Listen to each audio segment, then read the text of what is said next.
Muy bien amigos, entonces hoy iniciamos un nuevo ciclo. Hasta la semana anterior justo logramos coincidir que terminamos el mes y terminamos el tema de inventarios y hoy iniciamos este nuevo ciclo. Algunos me habían pedido que si podíamos estudiar en instrumentos financieros, pero yo les voy a, digamos que les voy a proponer lo siguiente, y es que vamos a trabajar primero las secciones de propiedades, planta y equipo y propiedades de inversión antes de entrar a trabajar instrumentos financieros. Propiedades, planta y equipo y propiedades de inversión, digamos, son dos secciones mucho más fáciles de comprender, y ya luego yo creo que terminando esas dos pues vamos a estar ya muy diestros en lo que es la lectura e interpretación de la norma, y nos podemos adentrar entonces en el tema de los instrumentos financieros ya con mucha más concentración.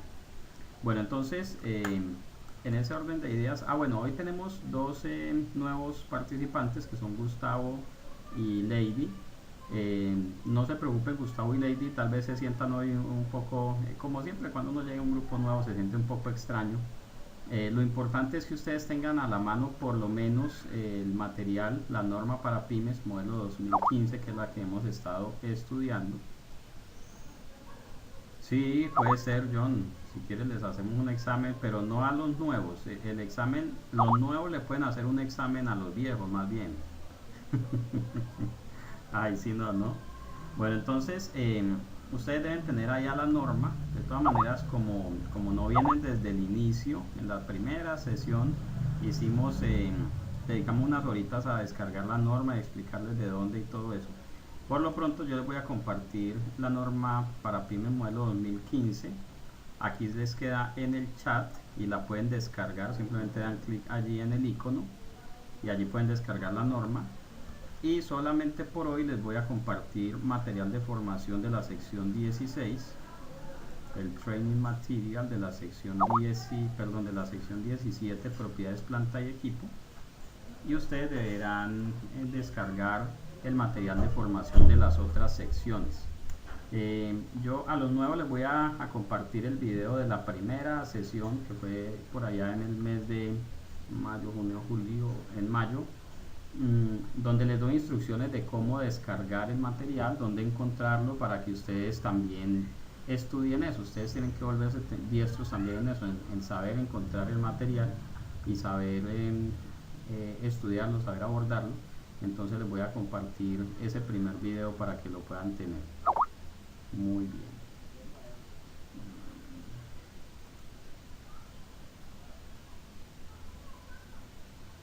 Ay, ¿qué pasó con Rosario? ¿Cómo así que la eliminé? Denme un segundito, por favor. Vamos a conectar a Rosario. María del Rosario. Es que ella se llama es Rosario Cordón. A ver, Rosario Cordón. Añadir.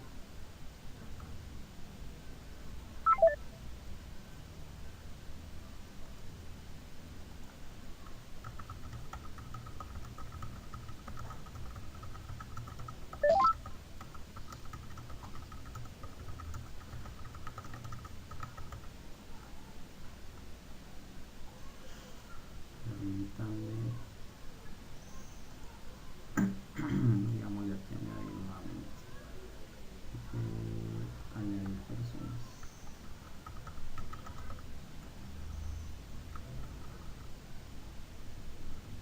Rosario ya está conectada.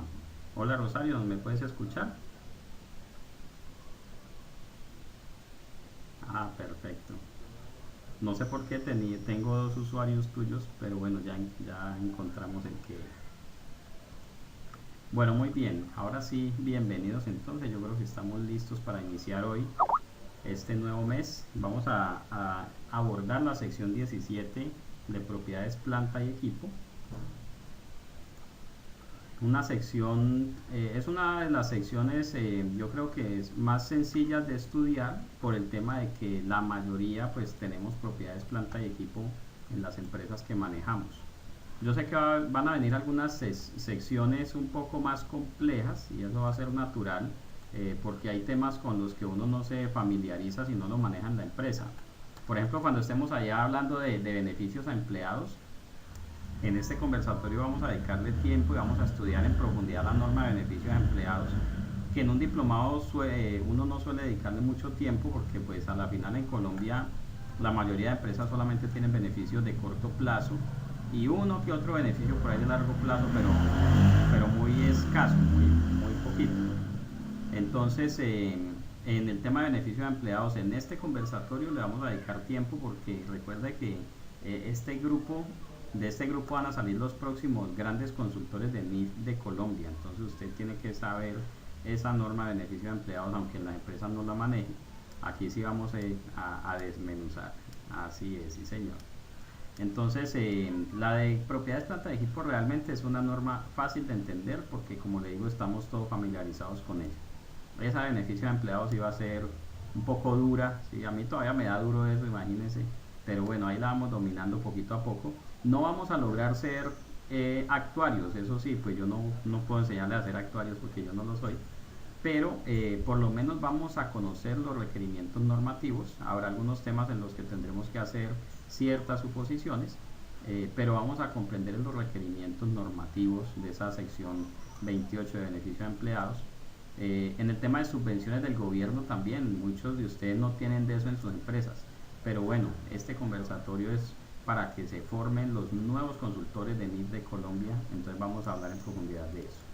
Bueno, hoy tenemos la presencia nuevamente de mi estimado amigo Jairo Casanova Muñoz, quien nos acompaña hoy, aprovechando pues que tiene la disponibilidad en su agenda, y bueno, estar haciendo sus intervenciones cada vez que algo le llame la atención y que él tenga su apunte tributario, con mucho gusto entonces lo vamos a incorporar. Otro temita que les quiero comentar de una vez a los que están en línea y también les voy a escribir por el chat es que, bueno, lo uno es que tenemos pendiente una sesión de inglés de unas 2 horitas. No la he programado todavía, pero estoy ya, digamos, en conversaciones con el profesor de inglés, porque la idea es que él nos haga una sesioncita de inglés, pero que nos sirva mucho para lo que nosotros hacemos. Sería muy interesante, por ejemplo, una clasecita de inglés utilizando la norma. Entonces que él nos diga, bueno, vamos a leer esta norma o estos párrafos y nos diera algunos tips para poder entender esos textos técnicos. Pues les tengo otra noticia, otro tema que quiero incluir en la agenda de formación es una sesión también de 2 horas en la que vamos a estudiar un poco acerca de lo que es fraude, lo que es riesgos. No es que les vaya a enseñar a hacer fraude, ¿no? Les vamos a dar unas clases acerca, o vamos a tener una sesión acerca de lo que es el fraude, de lo que son los riesgos en la entidad, y allí vamos a tener la participación del colega Fernando Pérez Tapia, que es el chileno que anda por acá, digamos, haciendo capacitaciones. Entonces ya estoy coordinando con él también para su participación en este conversatorio. Bienvenida Lida, que acaba de conectarse. Qué rico tenerla con nosotros. Bueno, vamos entonces a la sección 17, propiedades, planta y equipo. En este momento, voy a compartirles pantalla, que no están viendo mi pantalla por aquí. Compartir pantallas. Perfecto. No sé cómo haya seguido el tema de Claro y su servicio de internet. La verdad, pues el fin de semana también tuve un poco de problemas con el tema de compartir pantallas, pero es por ese tema de la actualización de Claro que ya nos tiene bastante damnificados. Espero que hoy pues nos vaya mucho mejor. Me confirman algunos si de pronto ya pueden ver la pantalla, y si no, de todas maneras, como ya es costumbre, les estaré haciendo llegar los videos. Bueno, el profe Ángel María a la final no se pudo conectar, parece que no. Perfecto. Bueno, entonces vamos a la sección 17, propiedades, planta y equipo. Vamos a trabajar directamente sobre el material de formación, ¿sí? Porque en esta sección quiero ir a lo más profundo.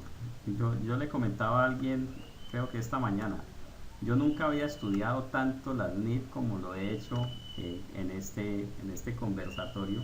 Ha sido muy productivo.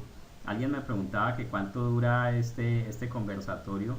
Entonces yo le decía, pues yo llevo 6 años y no he terminado de estudiar la norma, no sé cuánto vamos a tener que invertir aquí en el conversatorio. Bueno, entonces voy a aquí, directamente aquí a la norma. Bueno, entonces la sección 17, propiedades, planta y equipo, la vamos a aplicar siempre a la contabilidad, precisamente esa partida, propiedades, planta y equipo, pero también digamos que se le da cabida, también caben aquí, también son acogidas las propiedades de inversión cuyo valor razonable no se pueda medir con fiabilidad sin costo de esfuerzo desproporcionado. Es decir, que en esta norma van a estar, o más bien, las propiedades de inversión cuyo valor razonable no se puede medir sin costo de esfuerzo desproporcionado, sencillamente no se podrán tratar allá, como lo dice la sección 16 de propiedades de inversión, y tendrán que traerse aquí a las propiedades planta y equipo. Una pregunta que surge aquí de la lectura de estos dos primeros párrafos, de estas dos primeras líneas de este párrafo 1, la pregunta es, por ejemplo, si yo tengo dos edificios, uno en el cual tengo mis oficinas administrativas, que será propiedades planta y equipo, y otro que lo tengo alquilado, que sería propiedades de inversión. Pero resulta que ese activo, ese edificio que tengo alquilado, que debería ser propiedad de inversión, pues no le pude medir el valor razonable sin costo de esfuerzo desproporcionado. Hubo algún problema para esa medición de valor razonable. Entonces la sección 16 por allá me dice, esa entonces mídala de acuerdo con la sección 17. La pregunta es, ¿tendría que presentarla también como propiedades planta y equipo o la puedo presentar como propiedad de inversión medida por el modelo del costo? Esa es una pregunta, una primera pregunta que me hago en este momento y que se la voy a dejar para que en algún momento del desarrollo de esta sección o de la sección 16 podamos llegar a una conclusión acerca de esa pregunta que estoy haciendo. ¿Será que tengo que la propiedad de inversión cuyo valor razonable no puede medir fiablemente, será que entonces la tengo que pasar a propiedades planta y equipo o la puedo dejar como propiedad de inversión medida al valor razonable? Vamos a ver qué encontramos en esta medida. Hola Jennifer, bienvenida. Estamos escuchando tu micrófono. Hola, profe, buenas noches. Bueno, bienvenida. Un poquito tarde. Tranquila, te agradecemos que apagues el micrófono para no tener interferencia y puedes participar solicitando el permiso por el chat. Bueno, señor. Ok. Bien, entonces nos queda esa pregunta por resolver. Si mal no recuerdo, creo que esta versión de NIF para Pymes 2015 nos da la respuesta de manera expresa. Entonces espero que nos encontremos con esa respuesta en el camino. Cuando la encontremos les voy a decir, ¿se acuerdan de la primera pregunta que hice en la primera vez que hablamos de esto? Y ya usted se va a acordar de este tema. Bueno, entonces, esta sección 17 se aplica a eso, a las propiedades planta y equipo y a las propiedades de inversión cuyo costo, cuyo valor razonable no se pueda medir de manera fiable sin costo de esfuerzo desproporcionado. La sección 16, propiedades de inversión, se aplicará a propiedades de inversión cuyo valor razonable sí se pueda medir con fiabilidad sin costo de esfuerzo desproporcionado. O sea que tengo propiedades de inversión en la sección 16, pero también algunas que me toca traerlas a la sección 17 por cuestiones de medición. ¿Listo? Bien. Para empezar, pues hay unas anotaciones aquí al párrafo 1 que son las que nos aclaran precisamente estos dos términos, lo que son propiedades de inversión y lo que son propiedades planta y equipo. Y aquí vamos a hacer esta primera aclaración, en lo cual no podemos nosotros pecar, o por lo menos después de haber pasado por este conversatorio, es imperdonable que de pronto vamos a cometer este error. Las propiedades de inversión son solamente, única y exclusivamente, están restringidas a bienes inmuebles, ¿ok? Son propiedades inmuebles, terrenos, edificios, partes de un edificio o ambos. Eso me lo dice esta primera línea de las notas al párrafo 17.1. Porque por ahí todavía escucho uno que otro colega como un poquito confundido con las propiedades de inversión donde confunden una inversión con una propiedad de inversión. No, las propiedades de inversión son bienes inmuebles. Incluso la norma de propiedad de inversión viejita, hasta hace como unos 15 años se llamaba propiedades inmobiliarias. Antes de que existiera la NIC 40, por allá a finales de la década de los 90 se llamaba propiedades inmobiliarias todavía. Ahorita se llaman propiedades de inversión, pero con esa aclaración, solamente se trata o solamente se pueden tratar como propiedades de inversión los bienes inmuebles. Entonces nos dice John Belandia, partes de un edificio, o a qué hace referencia, a un parqueadero. Bien, puede suceder lo siguiente, estimados amigos. Una entidad puede tener un bien inmueble donde una parte se trate como propiedades, planta y equipo, y otra parte se trate como propiedades de inversión. Eso puede ocurrir. Entonces, esa parte que se trata como propiedades de inversión es lo que la norma llama una parte de un edificio. Sencillo, mire, por ejemplo, una entidad puede tener una casa de 3 pisos. En el primer piso tiene la oficina administrativa y los otros 2 pisos los tiene alquilados, los convirtió en oficina y los tiene alquilados. Entonces la entidad podría llegar al punto, no es obligatorio, pero podría darse, ya luego vamos a mirar en qué casos, podría darse que una parte del edificio se mida y se presente y se clasifique como propiedades, planta y equipo, y los 2 pisos que están alquilados se clasifiquen, se midan, se presenten como propiedades de inversión. Entonces una parte del edificio la presentó como propiedades, planta y equipo, otra parte del edificio la presentó como propiedades de inversión. Eso es perfectamente válido y se puede dar en cualquier momento. Vamos a ver si tenemos al profe Ángel María, a ver si se puede conectar. Nos dice por aquí Gloria, conozco el caso de un cliente que tiene una propiedad. En el primer piso tiene un supermercado, en el segundo la bodega y en el tercero la vivienda. Pues fíjese que en este caso el cliente tiene un edificio, pero todo el edificio está en uso del propietario. La primera parte, un local comercial, propiedades, planta y equipo. La segunda parte...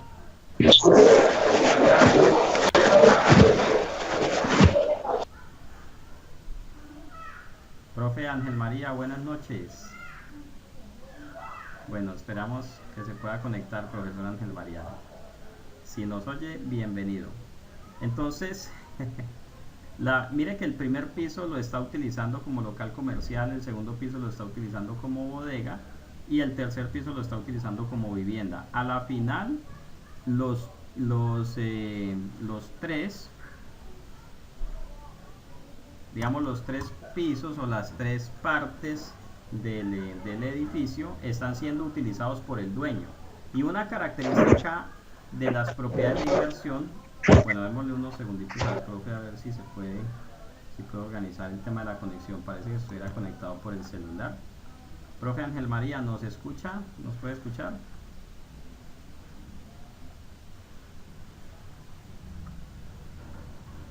Bueno. Ok, entonces una de las características y de los requisitos de las propiedades de inversión precisamente es que no son bienes ocupados por el dueño. Entonces en el caso que nos plantea la colega Gloria, como todo el activo está siendo utilizado por el dueño, entonces no puede calificarse ninguna de sus partes como propiedad de inversión. Profe Ángel María, ya lo tenemos por aquí, ya lo estamos viendo. Parece que no nos oye el profe Ángel. Bueno, si nos oye, profe, háganos alguna señita. Bueno. ¿Dónde está el profe? Ok. Donde quiera que esté, profe, un saludo y bienvenido a este espacio.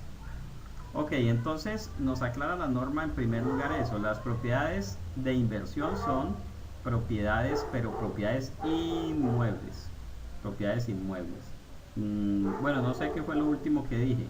Una de las características de las propiedades de inversión es que no pueden estar ocupadas por el dueño. Si una propiedad de inversión está ocupada por el dueño, pues entonces no es una propiedad de inversión, sino que se convierte en una propiedad, planta y equipo. en el caso que nos plantea la colega Gloria, hay un inmueble que se podría dividir en tres partes. Ahora también vamos a hablar de eso, cuando un inmueble puede ser sujeto a división. Bien, sí, correcto. Está dividido en tres partes, pero las tres partes están ocupadas por el dueño. Una parte como local comercial, otra parte como bodega y otra parte como casa de habitación. Igual son ocupadas por el dueño, no se tienen para los fines que se tienen las propiedades de inversión. Que a propósito aquí mismo nos aclara esa parte. Las propiedades de inversión se mantienen por el dueño o el arrendatario de un arrendamiento financiero. Por favor, no me vaya a preguntar por esto ahorita, que este tema tendremos que profundizarlo en la sección 16. Pero vamos a decir, propiedades de inversión mantenidas por el dueño para obtener rentas, plusvalías o ambas. Ahora, nos dice Gloria, si el supermercado y bodega no fueran de él, ¿sería propiedad de inversión? ¿Cómo le parece que sí? Si él viviera en el tercer piso y los otros dos pisos los tuviera alquilados para alguien que le paga un arrendamiento por el supermercado, esos dos pisos cumplen la característica o cumplen la definición de propiedad de inversión. Ahora, habrá que mirar si de verdad es posible hacer la separación en los estados financieros, que esa parte la veremos también más adelante. Bueno, en la sección 16 estaremos hablando de eso. Hay ocasiones en las cuales los bienes inmuebles pueden ser susceptibles de separación en los estados financieros, y una parte presentarla como propiedad, planta y equipo, y otra parte presentarla como propiedad de inversión. Sí se puede dar el caso. Muy bien, entonces la propiedad de inversión se tiene para eso, para obtener rentas, obtener plusvalías o para ambas cosas. Bien, la sección 16 es la que habla de ese tema y me pide que las mida al valor razonable. Pero si hay alguna cuyo valor razonable no se puede medir con fiabilidad, sin costo de esfuerzo desproporcionado, ya vamos a abrir un espaciocito ya mismo para discutir esa cuestión del costo de esfuerzo desproporcionado, y en un contexto de negocio en marcha, entonces fíjese que me dice se contabilizarán de acuerdo con los requerimientos de la sección 17, propiedades, planta y equipo. Bueno, entonces yo creo que con este primer párrafo podemos responder incluso la pregunta que hice al inicio. ¿Será que entonces en el estado de situación financiera, si yo tengo una propiedad de inversión cuyo valor razonable no se pudo establecer sin costo de esfuerzo desproporcionado, ¿será que entonces la tengo que presentar como propiedad, planta y equipo? ¿O en el estado de situación financiera la presentaré de todas maneras como propiedad de inversión medida al costo? ¿Ustedes qué opinan? Fíjense en lo que me dice el primer párrafo.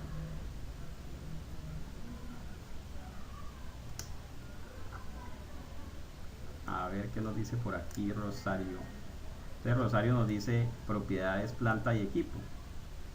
A ver quién más opina, Ahora sí pueden participar los nuevos, aquí sí pueden opinar. ¿Qué opinan los nuevos? Gustavo, ¿y qué se me hizo? Lady Oroyo. Bien, entonces fíjese que la norma precisamente nos está diciendo, aquí en lo que tengo resaltado después de la coma, las propiedades de inversión cuyo valor razonable no se pueda medir con fiabilidad sin costo de esfuerzo desproporcionado en un contexto de negocio en marcha, se contabilizarán de acuerdo con los requerimientos de la sección 17. Ojo, se contabilizarán, se van a llevar a la contabilidad como propiedades, planta y equipo, y así se van a ir a los estados financieros. Bien, entonces podremos tener el caso que dentro de la propiedad, planta y equipo haya una bodega que está alquilada. Lo que pasa es que no pudimos medir el valor razonable sin costo de esfuerzo desproporcionado. Bueno, entonces déjela como propiedades, planta y equipo y aplíquele todos los requerimientos de la sección 17. Bueno, y en este punto me parece muy interesante de una vez hacer una discusión acerca de costo o esfuerzo desproporcionado.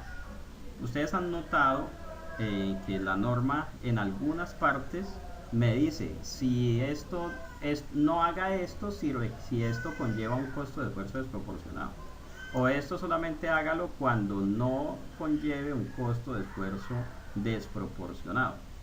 Entonces la pregunta es, ¿qué será eso de costo de esfuerzo desproporcionado? ¿Sí? Y fíjese que eso está explicado en la sección 2, marco conceptual. Por allá le dedicamos también unas horitas en las primeras sesiones a hablar del costo de esfuerzo desproporcionado. Y la norma que me dice, cuando el costo de llevar a cabo un procedimiento o cuando el costo de cumplir un requerimiento exceda los beneficios que genera el cumplimiento del requerimiento. Por aquí John Belandia nos está hablando de las SOMAC, zonas más afectadas por el conflicto. Muy bien. Las SOMAC, zonas más afectadas por el conflicto, son un tema donde es muy difícil medir el valor razonable. ¿Sí? Casi que se vuelve imposible medir ese valor razonable. Entonces, ojo, la sección 2, marco conceptual, nos dice, costo de esfuerzo desproporcionado se presenta cuando el costo de llevar a cabo el procedimiento, cuando el costo de cumplir la norma excede o es más grande que los beneficios que genera la información. Esto se va volviendo un tema difícil de evaluar por lo siguiente. ¿Cómo mide usted en términos de plata los beneficios que genera la información? Si usted simplemente publica los estados financieros y unos inversionistas toman esos estados financieros, o los proveedores toman esos estados financieros, los acreedores, también los clientes y cualquiera que consulte en la Cámara de Comercio, la superintendencia miran también los estados financieros. ¿Usted cómo mide en términos de plata los beneficios que generan esos estados financieros? ¿Y usted cómo hace para establecer si haciendo un requerimiento o dejándolo de hacer, cuánto es en términos de dinero los beneficios que recibe o deja de recibir el usuario de la información financiera? Entonces es un tema bastante complejo, bastante complejo. Entonces en la práctica me he encontrado con algunos casos donde uno dice, bueno, definitivamente aquí yo cómo es que voy a medir esto. Entonces les voy a plantear el siguiente caso. Hace algunos meses estaba en una empresa asesorándolo en la presentación de sus estados financieros y entonces me comentaban que tienen, por ejemplo, unos locales comerciales. Esos locales comerciales, digamos, generan más bien unas rentas anuales, diga usted, de unos 30 millones de pesos. El negocio principal no es los arrendamientos, simplemente tienen unos locales y los alquilan y eso le genera 30 millones de pesos de rentas anuales. Y entonces me decían, bueno, es obligatorio para nosotros medir esos locales al valor razonable. Entonces yo les decía, bueno, a ver, ¿cómo hacemos para establecer si los costos de hacerlo exceden a los beneficios? No tenemos forma de cuantificar en pesos los beneficios que reciben los usuarios de los estados financieros, no hay forma de hacerlo. Pero sí podemos comparar, por ejemplo, el costo de hacer esos avalúos o el costo de hacer esas mediciones a valor razonable, comparémoslo contra algo. Entonces, para saber si eso es material o no.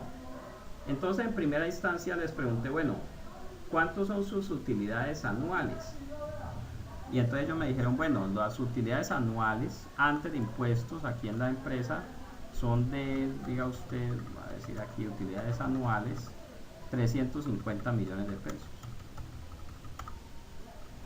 Luego les dije, bueno, ¿y cuánto le cuestan los avalúos? Y me dijeron, mire, esos avalúos cuestan alrededor de 4 millones de pesos. Entonces, hicimos ese primer análisis para establecer si era demasiado costoso hacer los avalúos o no. Entonces les pregunto, hasta allí con esa información solamente, si las utilidades anuales antes de impuestos son 350 y el costo de los avalúos es de 4 millones, ¿usted qué diría hasta allí? ¿Es material el valor de los avalúos? ¿Es exageradamente costoso?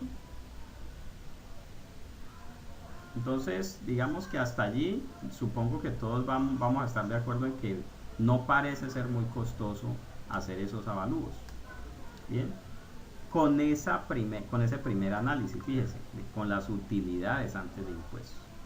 Pero es que la norma no me dice realmente que mida el costo de hacerlo contra las utilidades. Me dice es que compare el costo de hacerlo con los beneficios que se generan al hacer el avalúo. Interesante esa segunda pregunta. Entonces les dije, bueno, vamos a hacer un análisis un poco más delgado. Esos edificios o esos locales comerciales generan unas rentas, generan unas utilidades. Si usted analizara los ingresos y los gastos de los locales comerciales, podría ser como un pequeño estado de resultados aparte de lo que es su negocio inmobiliario.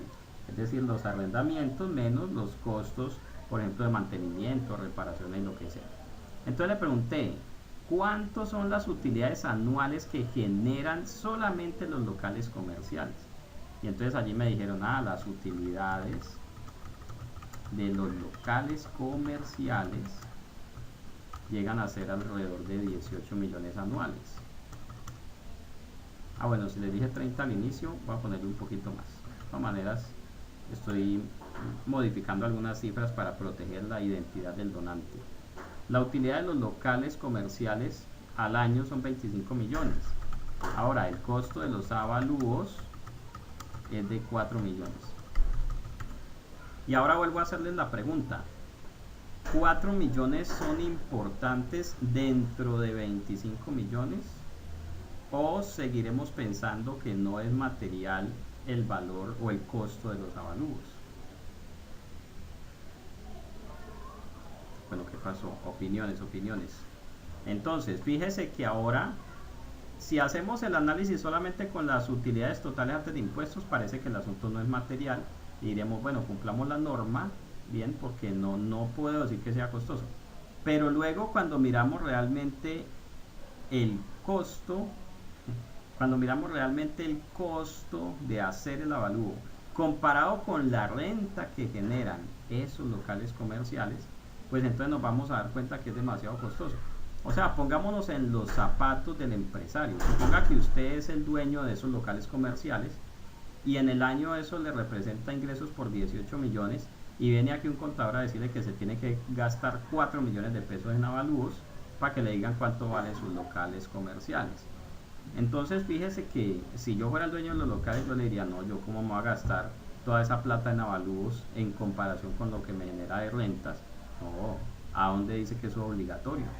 Entonces fíjese que en ese caso podríamos decir, ¿sí? y esto lo haremos y haremos un documentico, un memorando interno y lo guardamos ahí con los estados financieros donde va a decir, esos locales comerciales no se midieron al valor razonable porque el costo de medir esos locales al valor razonable excede los beneficios que obtendrán los usuarios de los estados financieros. O sea, ¿a quién le afecta que deje eso al costo o a quién le afecta que lo lleve al valor razonable y cómo eso se materializa en beneficios para alguien? Y es muy fácil llegar a concluir que definitivamente esos activos, esos locales de los que le hablo, entonces no se midan al valor razonable. Y en ese caso entonces, si no se van a medir al valor razonable, entonces inmediatamente se trasladan, se tienen que tratar de acuerdo con lo que dice la sección 17 de propiedades, planta y equipo. Nos dice Jennifer, es demasiado costo hacer el avalúo en comparación con la participación con la utilidad del empresario. Así es. Entonces fíjese que en algunos casos yo ni siquiera debo comparar ese costo con la utilidad total. No, más bien yo digo, bueno, ¿cuál es ese costo respecto a la utilidad que genera ese activo o ese grupo de activos que voy a valorar? Y además, ¿cómo se beneficia a alguien de que yo haga un avalúo o cómo se perjudica a alguien porque no lo haga? Eso también habrá que tenerlo en cuenta. Entonces, fíjese lo importante que usted no solamente sepa que la sección 16 le dice, mida las propiedades de inversión al valor razonable. Pues, sí, eso dice la norma. Pero recuerde que el párrafo 10.3 de la NIF para pymes, es más, ya que John Belandia dijo que hiciéramos un examen, a ver, ¿qué dice el párrafo 10.3 de la NIF para pymes? ¿Sí recuerda? A ver, ¿quién se acuerda del párrafo 10.3? Allá deben estar buscando ahí en la norma. John medio se acuerda que es una excepción. Ay, John sí le gusta poner exámenes, pero que no se los hagan. Claro, mire, el párrafo 10.3 dice así: Una entidad no está obligada a aplicar un requerimiento normativo si el efecto de hacerlo no fuera material. Bien. Además de la exención de costo de esfuerzo desproporcionado, la norma me está diciendo, bueno, ¿qué tan importante es que usted haga ese avalúo o qué tan importante es que no lo haga? Entonces, yo les pregunté también a esta empresa, bueno, si la empresa no hace los avalúos, ¿qué pierde o qué gana? Me dijo, no, nada, simplemente hacer los avalúos, pues simplemente llevará a los activos a un valor más real. Pero pues no es que vaya a ganar más plata por eso, no es que vayan a venir 100 inversionistas a querer comprar la empresa, no es que eso vaya a generar pues mayores utilidades en años siguientes. Entonces, digamos que a la final no se encontró la necesidad de incurrir en ese costo de 4 millones de pesos. Bueno, por aquí nos dice Jennifer, si esta norma trata, este es el párrafo 10.3. Muy bien, Jennifer, está ya pendiente con la norma. Despuésito del punto seguido dice, sin embargo, la entidad no necesitará seguir un requerimiento de esta norma si el efecto de hacerlo no fuera material. Es como un permiso que nos da la misma norma para incumplirla. Ok, yo escribí un artículo en Actualícese hace como 3 semanas, ya está disponible para todo el mundo, porque los primeros 15 días lo restringen a los usuarios solo, pero luego sí está disponible. Donde digo algo, no recuerdo cómo es que dice el título, pero por aquí lo tengo. Permítame, aquí lo buscamos de una vez. Fíjese, hay un artículo que escribí hace poco y dice: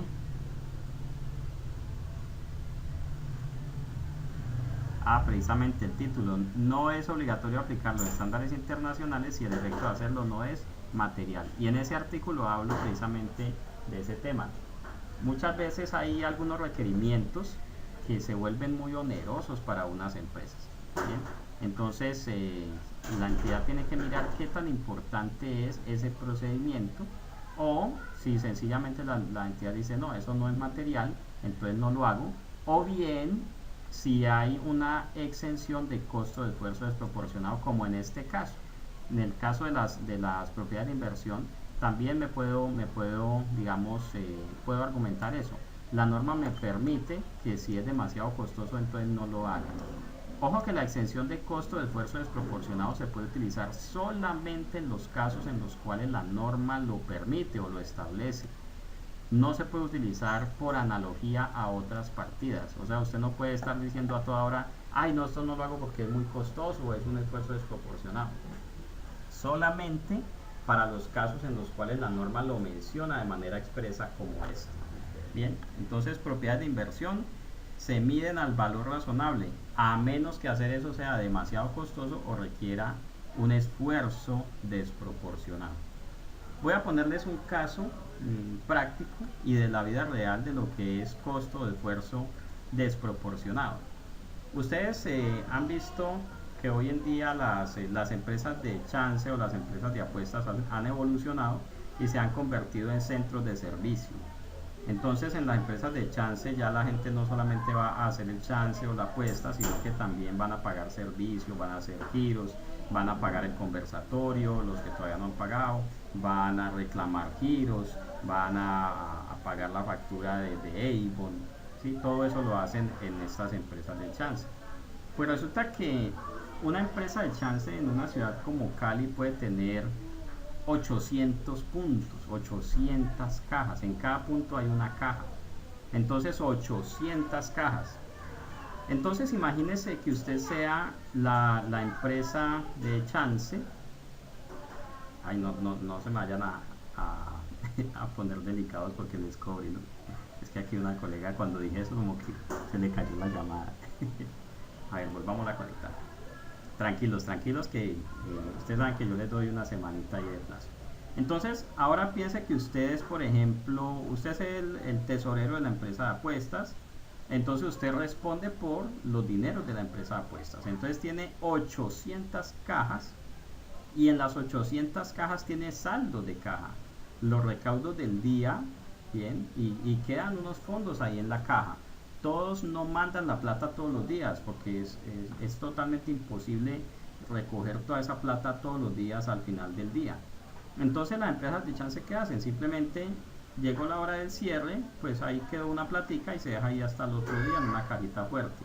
Y el administrador o la administradora del punto, que muchas veces es simplemente una señora o un señor que toda la vida han vendido chance ahí y ahora manejan ese punto, ellos hacen un reporte diciendo, en la caja tengo tanta plata, hacen un reporte y lo envían por correo electrónico.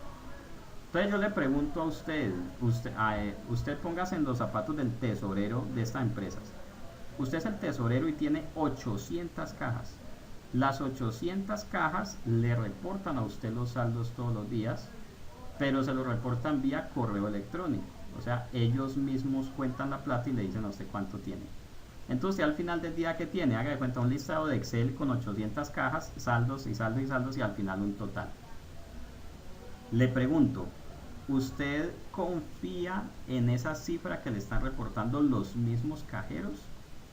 ¿O usted enviaría a alguien todos los días al final del día a contar esa plata para que de pronto no le vayan a robar esos saldos? Entonces fíjese que usted está en una posición bien difícil, donde usted tiene que responder por esa plata de las 800 cajas, pero tiene que encontrar el punto intermedio. Ni confiar 100%, ¿sí?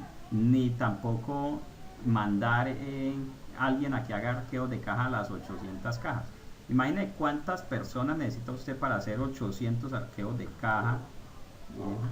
Nos dice Jennifer, solicitaría el cierre de caja de las 800 cajas. Sí, Jennifer, pero la caja puede tener un saldo allí en el sistema, pero usted cómo va a saber si la plata realmente está allí, porque es posible que alguno de ellos se haya llevado la plática en el bolsillo y la reponga por allá a los 2 o 3 días, la tomó prestada, lo que se llama el jineteo de dineros.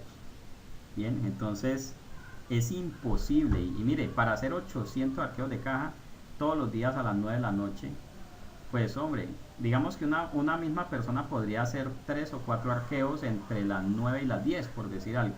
Hace arqueo aquí, luego se va a otro, luego a otro, luego a otro, pero no creo que más de 4. O sea, usted necesitaría 200 personas para hacer todos esos arqueos de caja. ¿Y cuánto cuestan los sueldos de 200 personas solamente para hacer arqueos de caja? Ahí se va la utilidad de la empresa.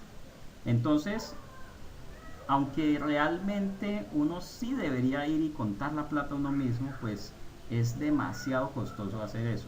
Entonces la empresa, que hace, confía en los reportes de sus cajeros.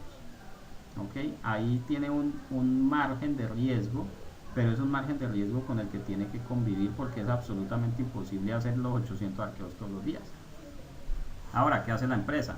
La empresa tiene 2 o 3 personas que hacen arqueos de caja arqueos de caja aleatorios. Bien, escogen 2, 3 o 4 cajas y van y las revisan precisamente todos los días a cualquier hora del día, y con eso entonces la entidad tiene un poco de control. El cajero sabe que en cualquier momento le llegan a hacer el arqueo de caja, pero pues de todas maneras el cajero sabe que dentro de esa aleatoriedad pues no lo van a venir a revisar todos los días. Entonces perfectamente un cajero al que le hicieron arqueo de caja ayer, pues él sabe que hoy no van a venir y podría hoy tomar la decisión de llevarse el dinero para su casa. Entonces fíjense cómo en ese caso, ese es un típico caso de costo y esfuerzo desproporcionado. Sería muy costoso, es que 200 personas trabajando, digamos, solamente por un día, póngale usted que le paguen pues 10.000 pesos por hacer el arqueo, multiplique 10.000 por 200, eso ya se le vuelven 2 millones de pesos solamente para hacer el arqueo de caja, 2 millones de pesos diarios. ¿Ok? Entonces, costo de esfuerzo desproporcionado. Correcto, tener pólizas es una forma de controlar también ese riesgo, pero de todas maneras siempre va a haber ese riesgo. Recuerde que aunque yo tenga una forma de controlar el riesgo, pues de todas maneras sigue siendo riesgo, o sea que sigue habiendo la probabilidad de que mi estado financiero no muestre el valor que es. Esa es la probabilidad.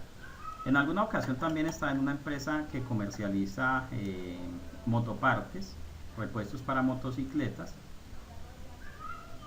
Bien, tranquilos si los mensajes llegan tarde, pero por lo menos me están escuchando y eso, digamos, me deja un poco tranquilo.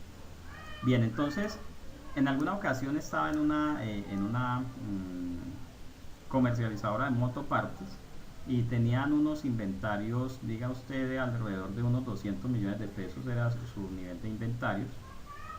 Realmente no era mucho, ellos tratan de mover el inventario con una alta rotación, pero entonces me comentaban que ellos hacían muy poco inventarios físicos y además no tenían un software muy especializado en el tema de inventarios.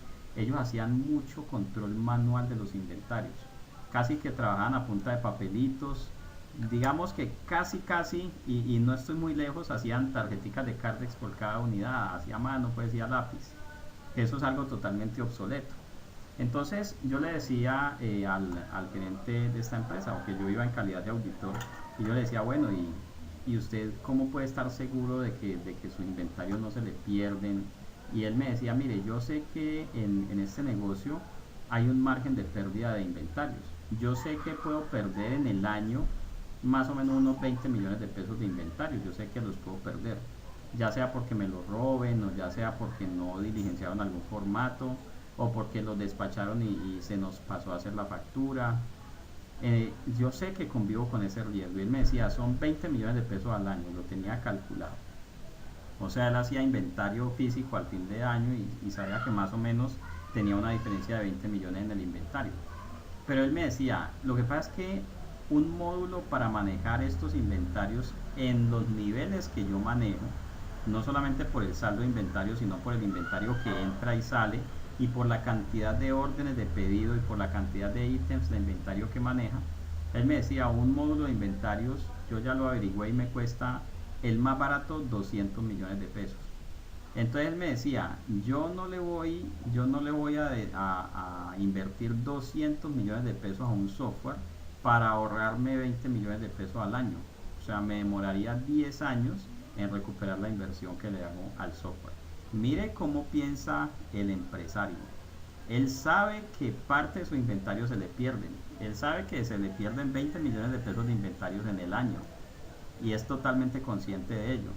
Pero él dice, si monto un módulo de inventarios, pues me voy a ahorrar o voy a dejar de perder esos 20, pero me toca meterle 200 millones de pesos al módulo. Entonces, en ese caso, él prefiere tener ese margen de pérdida de 20 millones en lugar de incurrir en el costo de los 200 para controlar su inventario de una manera más precisa. Y además a la final él me decía, de todas maneras, si monto un módulo de inventarios, no es que la pérdida vaya a desaparecer, se disminuye la pérdida tal vez, se puede controlar un poco mejor, algunos procesos se simplifican, pero no desaparece la pérdida. Entonces, ¿para qué me voy a gastar 200 millones de pesos para ahorrarme 10 o 15 millones al año? No, pues me quedo 20 años recuperando la inversión. Muy bien, entonces, costo de esfuerzo desproporcionado significa eso. ¿Qué tanto me cuesta en términos monetarios comparado con, por ejemplo, la utilidad que me genera ese activo? O si lo pudiera medir, el beneficio que genera medir ese activo, como lo dice la norma, ante los terceros. Entonces, esa exención de costo de esfuerzo desproporcionado es muy importante, así como la exención de materialidad que está en el párrafo 10.3, es muy importante para que entonces nosotros como contadores, que somos los que diseñamos los procesos contables, podamos decir realmente qué procesos, qué procedimientos contables vamos a cumplir y cuáles definitivamente podemos cambiar por unos procedimientos mucho más simplificados y por lo tanto mucho menos costosos. Bueno, entonces, propiedades de inversión cuyo valor razonable no se pueda medir sin costo de esfuerzo desproporcionado, se trasladan, se pasan, se clasifican a la sección 17 como propiedades, planta y equipo. ¿Okay? Bueno, este párrafo me lo voy a saltar, esto lo vamos a ver cuando hablemos de la sección 16. Bien. Aquí hay un párrafo que me parece muy interesante. La verdad yo no había captado que la NIF para pymes no habla de esto. Y nos dice, la NIF para pymes no especifica cómo clasificar los terrenos que se mantienen para un propósito no determinado. Es decir, una entidad pudo haber comprado un lote y uno le pregunta a la gerencia, bueno, ¿y ese lote para qué es? Y es posible que digan, no sabemos, no sabemos qué vamos a hacer ahí, no sabemos si vamos a poner la planta o si vamos a construir una bodega para alquilarla, no sabemos si lo vamos a vender. Bien, un terreno con un propósito no determinado. Resulta que en las NIF plenas sí se establece que esos terrenos cuyo propósito no está determinado se tratan siempre como propiedades de inversión. La NIF para pymes, según leo en esta nota, no especifica eso, pero fíjese lo interesante, nos dice la norma, al desarrollar las políticas contables para los terrenos adquiridos para un propósito no determinado, una entidad puede, aunque no se le exige, consultar los requerimientos de las NIF completas. Bien, en la NIF 40, propiedades de inversión, se especifica que los terrenos adquiridos para un propósito no determinado se clasifican como propiedades de inversión. Párrafo 8, literal B. Dado que la decisión posterior de utilizar el terreno como inventario o para el desarrollo de propiedad ocupada por el dueño sería una decisión de inversión. Y también se apoyan en los fundamentos de las conclusiones de la NIF 40, párrafo B 67. Mire lo interesante, yo no había captado esto, la verdad, sino que como yo en mis inicios estudié NIF plenas, pues yo sé y tengo claro que un terreno que no tiene un uso determinado se clasifica como propiedad de inversión. Ahora, si lo busco en la NIF para pymes, entonces nunca voy a encontrar ese tema, pero haciendo uso de lo que me dice el párrafo 10.6, si no está en las pymes, puedo consultar las plenas. No tiene sentido darle otro tratamiento, la verdad no tiene sentido, no podría yo sustentar darle otro tratamiento a un terreno cuya destinación no esté establecida. Entonces, lo mejor es llevarlo como propiedad de inversión y así no voy a tener problemas con mi auditor ni con nadie. A ver qué nos dice Jennifer. Recuerden que cuando vayan a participar, si quieren pueden también prender el micrófono.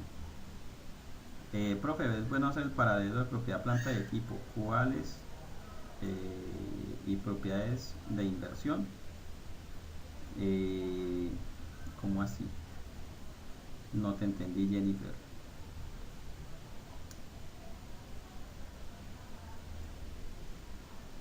Bien, de todas maneras, ya por aquí tienen que aparecer algunos casos. Sí, ya vamos a ver algunos ejemplos. Aquí mismo en este material vamos a encontrar algunos ejemplos, ya vamos a llegar allí. Bueno, entonces, precisamente aquí están, fíjense. Las propiedades planta y equipo, por definición, esta es la definición de propiedades planta y equipo. Son activos tangibles en primer lugar. ¿Qué significa tangibles? Pues que ocupan un lugar en el espacio, que se pueden ver, que se pueden tocar, esos son activos tangibles. Que se mantienen para su uso en la producción o suministro de bienes o servicios, para arrendarlos a terceros o con propósitos administrativos. Y además se esperan usar durante más de un periodo. Esa es la definición de propiedades, planta y equipo. Activos tangibles. Bien, la traducción española de España los llama el inmovilizado material. Aquí le llamamos propiedades, planta y equipo. Ellos lo llaman inmovilizado material, o sea, material porque es tangible, inmovilizado porque se mantiene dentro de la compañía. Algunos por ahí los he escuchado decir que la sección 17 habla acerca de los activos fijos. Y resulta que en las NIF, en las normas de información financiera, no se habla de activos fijos. Activos fijos es un término absolutamente fiscal. Bien, y cuando digo la palabra fiscal, yo sé que por aquí anda mi amigo Jairo Casanova y está pensando también en esto. Claro, las propiedades planta y equipo son en términos fiscales un activo fijo. Ya luego nos ayudará el doctor Casanova con una intervención sobre este tema. Entonces, anda por ahí, doctor Casanova, bienvenido, cuéntenos. Sí, doctor, es que como en la parte tributaria no hay contabilidad, entonces una forma fácil de tomar todos los bienes que están en el patrimonio bruto es clasificándolos en dos partes: los que están para la venta y los que no están para la venta. Y los que están para la venta entonces son los que se conocen como activos movibles. Y los que no están para la venta son los activos fijos o inmovilizados. Esa clasificación no desapareció con la reforma tributaria, o sea que subsiste el que para efectos tributarios todos los bienes se clasifiquen en dos partes: activos fijos o inmovilizados o activos movibles. Gracias, mi Perfecto. doctor. O sea que yo puedo tomar todas las categorías de activo y las podría clasificar en esas dos categorías para efectos fiscales.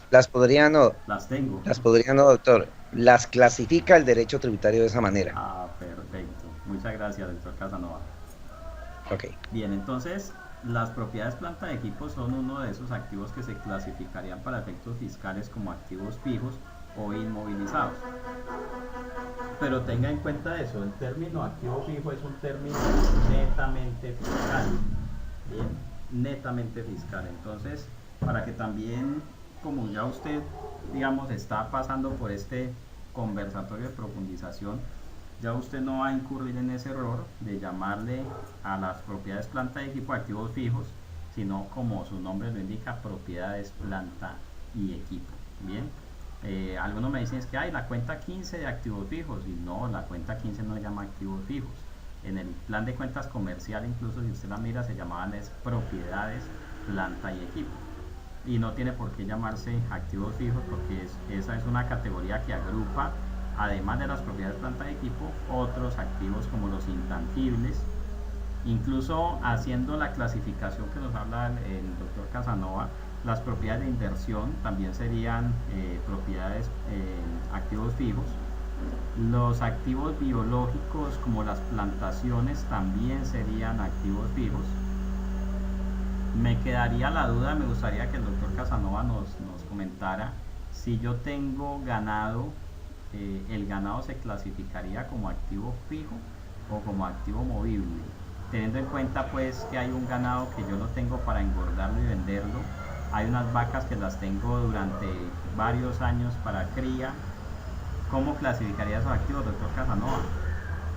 Igual, doctor, el gran paquete de activos que tiene la entidad en el patrimonio bruto, el derecho tributario los agrupa en dos partes: activo fijo o inmovilizado, y el activo movible o el inventario. Entonces, en materia de semovientes, usted técnicamente, en materia contable, debe identificar cuáles tiene para la venta. Y los que tenga para la venta, entonces clasifican como activos móviles o inventarios, y los que no tenga para la venta, entonces los agruparía como activos fijos, doctor. Interesante, muchísimas gracias. Vea. Lo mismo pasa con las gallinas. Las gallinas ponedoras no están para la venta, entonces son activos fijos. Y las otras, que son las que yo ordinariamente vendo dentro de los negocios, son gallinas, parte del inventario o del activo movible, doctor. Perfecto, muchísimas gracias.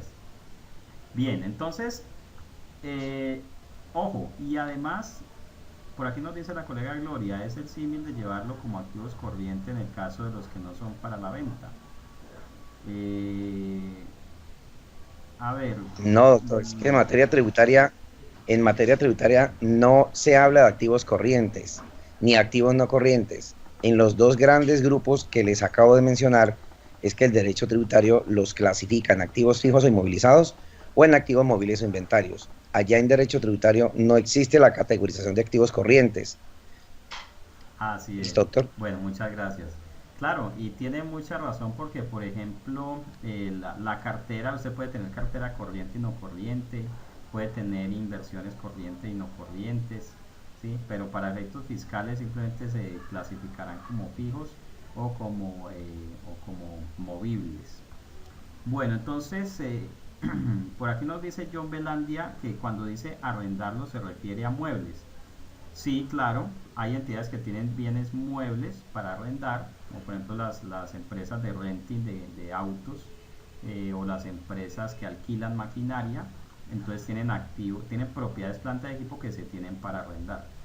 Pero también una empresa que tenga un inmueble cuyo valor razonable no se pueda medir con fiabilidad, así lo tenga arrendado, se clasifica ese inmueble como propiedades, planta y equipo. Bien, perfecto. Bueno, entonces aquí tenemos algunos ejemplos y ahorita hacemos otros ejemplos propios. Incluso ustedes también vayan pensando si tienen algún caso para que lo planteen aquí. Entonces nos dice, partidas de propiedades, planta y equipo. Ejemplo 1. Una entidad posee un edificio de fábrica en el que manufactura sus productos. Entonces tengo un edificio, es un edificio propio, ¿sí? Posee el edificio, digamos es el edificio propio, y allí entonces tengo la fábrica de los productos. Ese edificio que es propio y lo tengo para producir allí, entonces es una propiedad, planta y equipo. Lo estoy utilizando yo en la producción de bienes y prestación de servicios. El caso dice, tenemos un edificio ocupado por el personal administrativo, el edificio de oficinas. ¿Qué vamos a decir? Bueno, pues ese también es propiedad de planta y equipo, porque no lo tengo para arrendarlo, no lo tengo para generar rentas, para generar plusvalías o una combinación de ambas. Entonces, la palabra clave aquí es que está ocupado por el dueño, fíjese, o en este caso por el personal administrativo, pues está ocupado por la entidad. Una entidad controladora, qué hermosa esta palabra porque me hace pensar en la sección 9, estados financieros consolidados, la 19, combinación de negocios, la 14, inversión en asociadas, grupos económicos.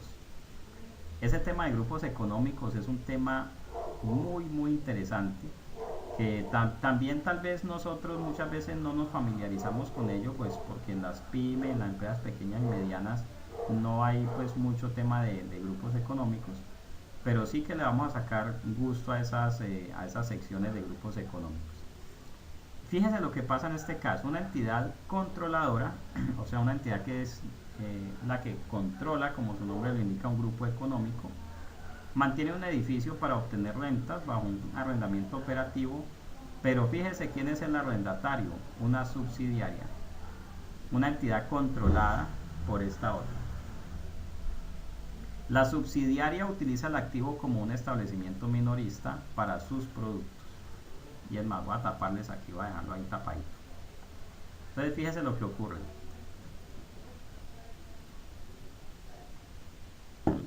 A ver, una empresa es controladora de otra. Ojo, la empresa A es dueña de la empresa B. La empresa A figura como dueña del capital de la empresa B. Las acciones emitidas por la empresa B están en poder de la empresa A. Ahí es que hay control. No es que las dos empresas son del mismo dueño, entonces son controladas. No, señor. Una empresa es dueña de la otra. ¿Sí? La empresa A es dueña de la empresa B, la que figura como socio.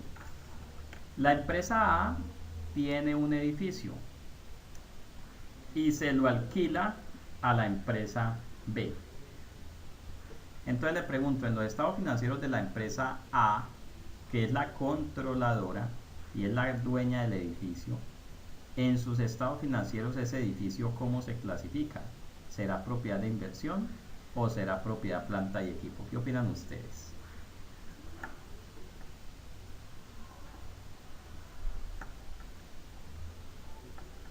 Entonces John Belandia nos dice propiedad de inversión, porque está haciendo el análisis de la definición de propiedad de inversión. Bien inmueble que se tiene para alquilar. A ver, ¿quién más opina? ¿Qué nos dice Gloria? Entonces nos dice, ok, John Belandia dice, recibe rentas. Perfecto. ¿Qué más nos dice? ¿Qué más nos dice?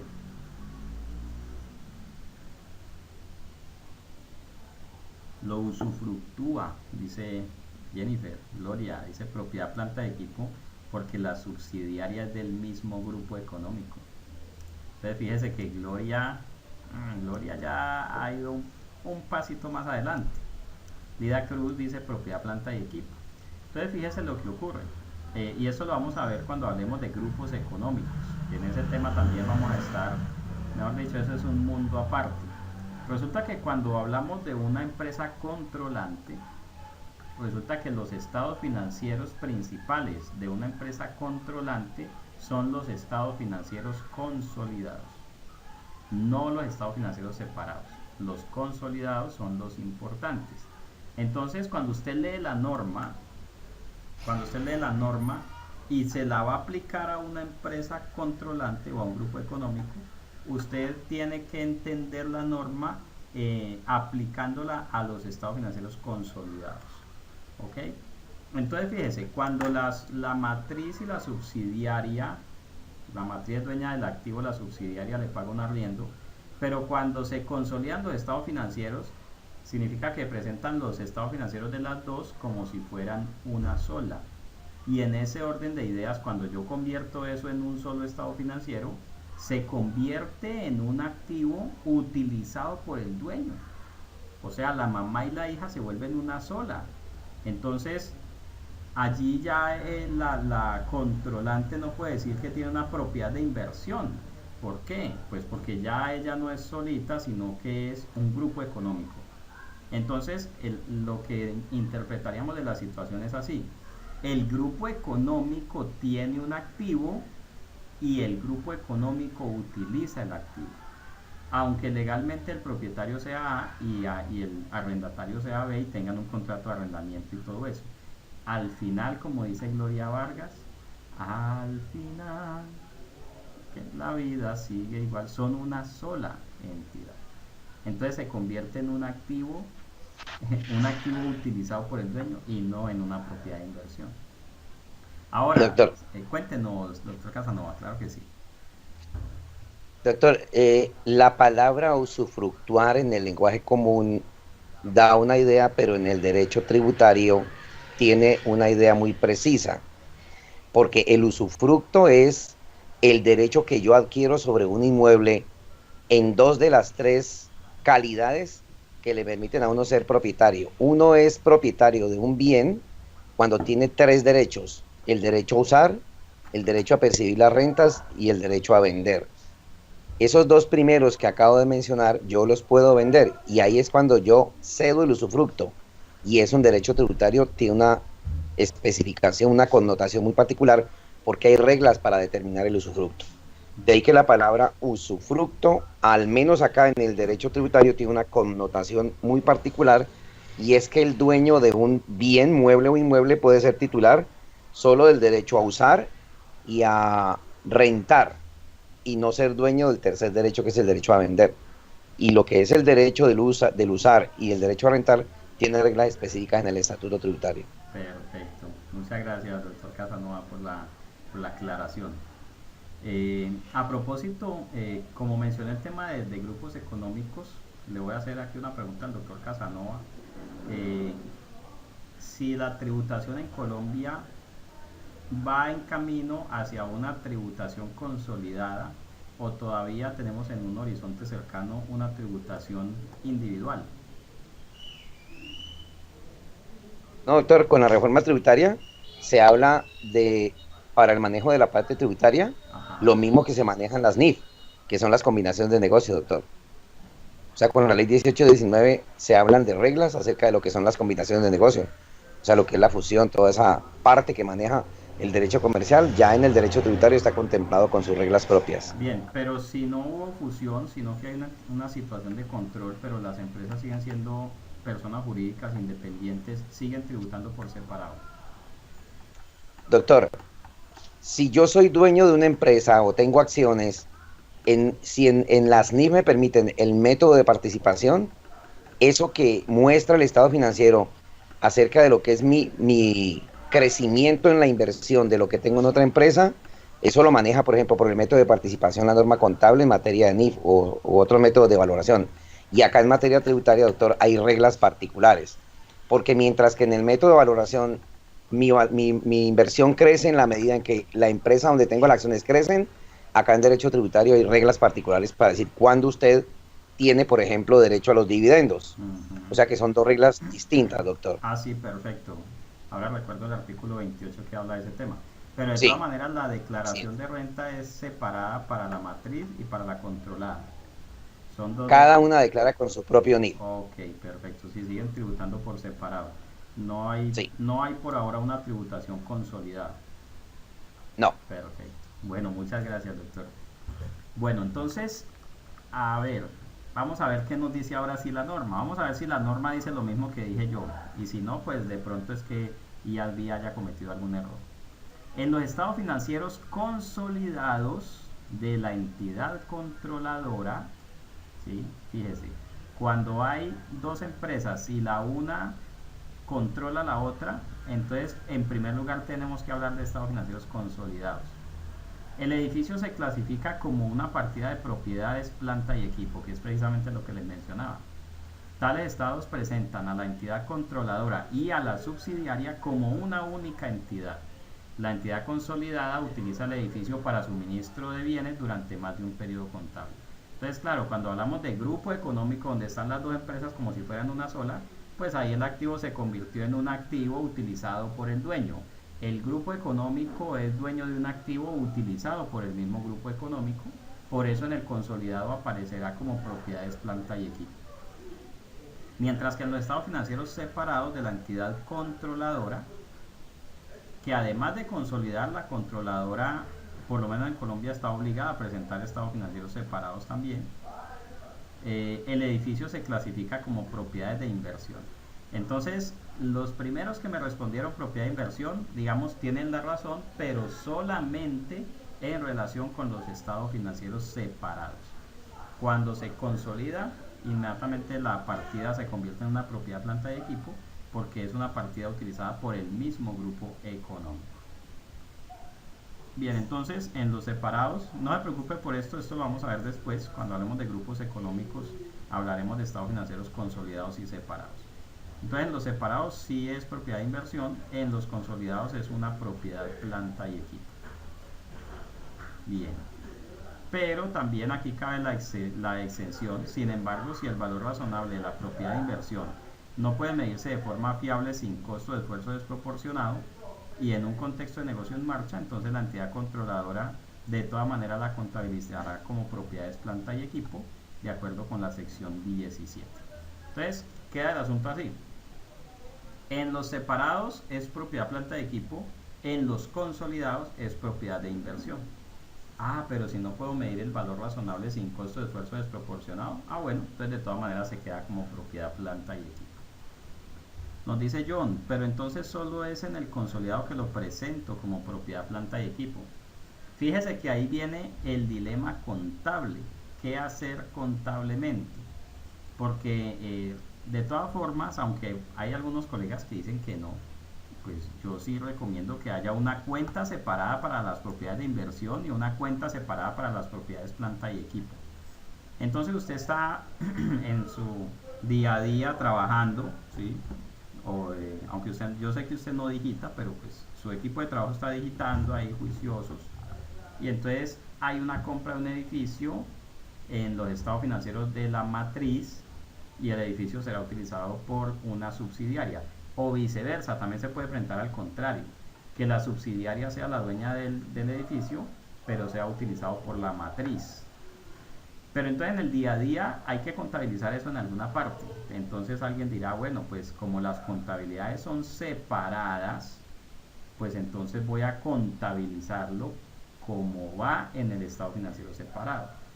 Yo haría eso también, ¿sí? Si yo fuera el dueño o el responsable de esa contabilidad, yo le diría, bueno, vamos a contabilizarlo como, contabilicémoslo con visión de presentar estados financieros separados. Y en esa contabilización iría como propiedades de inversión. Al hacer el consolidado, tendré que presentarlo como propiedades, planta y equipo.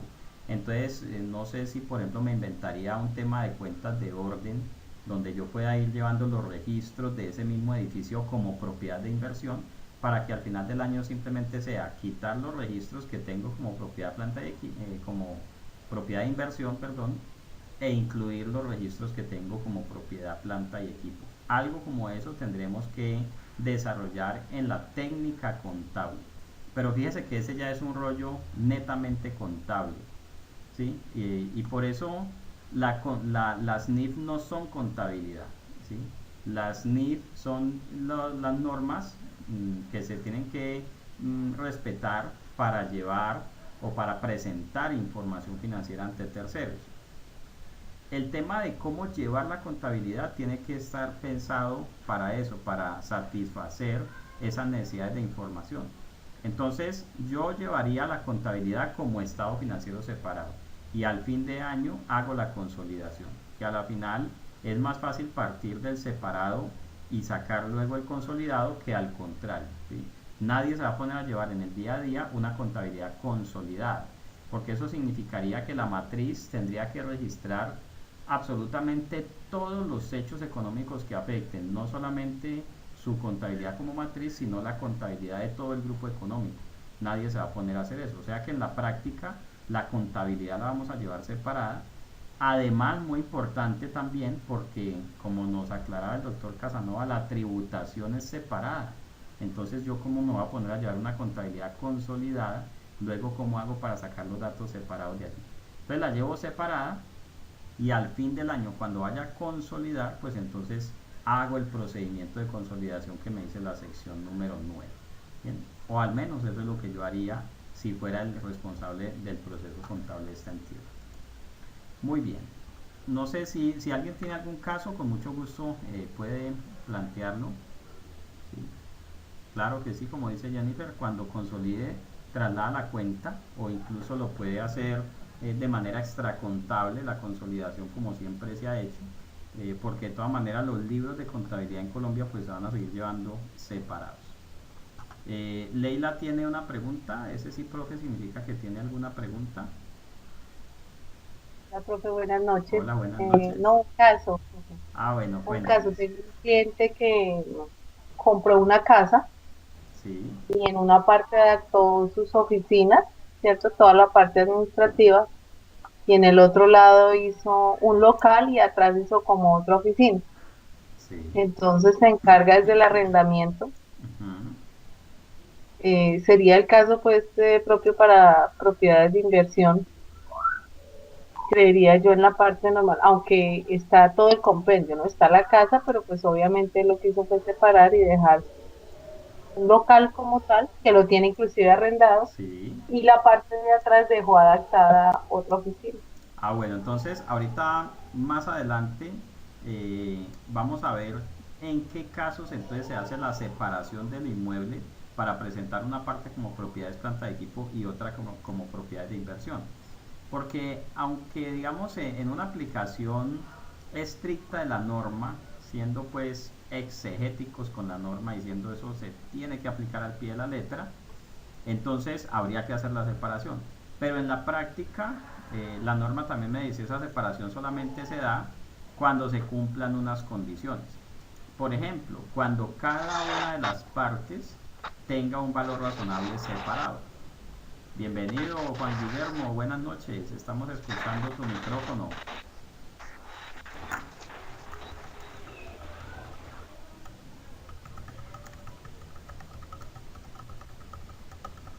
Listo. Entonces, lo que la norma me dice, y más adelante me lo va a aclarar y vamos a profundizar en ello, es que solamente hago la separación cuando de verdad yo pueda medir el valor razonable de cada pedacito del inmueble. Si eso es posible, si fuera posible, por ejemplo, vender una parte del inmueble de manera separada, no importa si se tiene o no la intención, ¿no? La norma me dice si es posible hacerlo, pues entonces separo la parte del inmueble que tengo alquilada, pero solamente cuando se pueda medir ese valor razonable de manera fiable.